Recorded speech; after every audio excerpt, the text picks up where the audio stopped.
Myslím si, že film fantasy by mal vidieť každý človek. Má posolstvo, ktoré naozaj je teraz dôležité hovoriť, a to, že drogy sú cestou do pekla. V tomto ako keby naozaj dbáme na tom, aby sa o týchto veciach hovorilo, pretože čím viacej ako keby sa o týchto veciach hovorí, tak tým viacej sú ľudia informovaní a sami sa vo finále môžu rozhodnúť, či nejakú skratku za šťastím skúsia alebo nie. Práve veľmi zaujímavá zložka na tomto filme je ten zvuk, ktorý bol dokončovaný v hollywoodských štúdiách a myslím si, že stojí to naozaj za to počuť práve v tej sále. Aké sú vaše skúsenosti s drogami? Musím povedať, že pre mňa je už ako samotná droga no-go zóna. Je to niečo, čo naozaj nemá vo finále to pozitívne riešenie. A presne preto je to dôležité o tom hovoriť. Takže ak ja pôjdem za mreže, tak ty budeš zodpovedný za všetkých tých ľudí, lebo si tomu mohol zabrániť. Sofia je dievča, ktorá miluje život, miluje divoké párty, miluje sa zabávať, nepoužíva k tomu úplne legálne prostriedky vždy a nezamýšľa sa úplne nad tým, aký dopad majú jej činy na ostatných ľudí. Nemá v sebe taký morálny kompas, ako mne je blízke. Tak takéto filmy sú samozrejme vždy výzva, pretože je to niečo úplne iné ako to, s čím sa stretávam bežne v civilnom živote, takže bol potrebný troška ponor do tej témy aj do psychológie tých postav. A čo sa týka tej výroby, tak tam už to bolo príjemné, pretože sme mali príjemný, famózny štáb a skvelú atmosféru, takže to už nebola taká temnota ako tá, čo uvidíte na platne. Hviezdou filmu je okrem vás aj David Švehlik. Ako sa vám s ním spolupracovalo?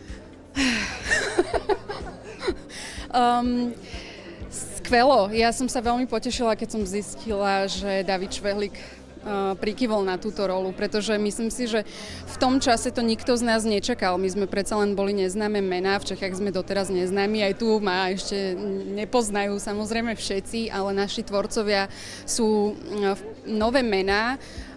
Vo filmovom priemysle je to ich debut, takže to bolo úžasné, že vlastne do toho s nami išiel taký veľký český herec. Aké sú vaše skúsenosti s drogami? Ja nemám žiadne. S tvrdými drogami nemám absolútne žiadne.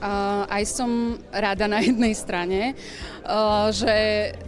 že som si tým neprešla, ale na druhej možno by sa mi to hralo ľahšie, keby som vedela, aké to je, takže som musela veľmi zapájať fantáziu a predstavivosť a študovať si, ako sa človek správa. No, ona je to role detektiva, a která měla i svoji jako osobní link. To znamená, je to figura, která nemá nějaký příliš velké, hluboké psychologické pozadí. Není moc co řešit. Podstatný je, že ta práce se samým Anastázií a s tím štábem byla velmi příjemná. Je to taká ťažká téma, drogová. Ako sa vám hralo o drogách? No, tak asi jako každý zločin je to prostě šílený, no. Co na to říct? Spíš je strašný to, jako, čeho je ta droga schopná v dnešní době nebo v současnosti, což jsem já vůbec nevěděl, až vlastně díky tomu příběhu jsem se dozvěděl o tom, že něco takového vůbec existuje. A aké sú vaše skúsenosti s drogami? Velmi malý, to bylo velmi plaché a není to nic pro mě. Veľmi odvážna žena v mužskom svete, ktorá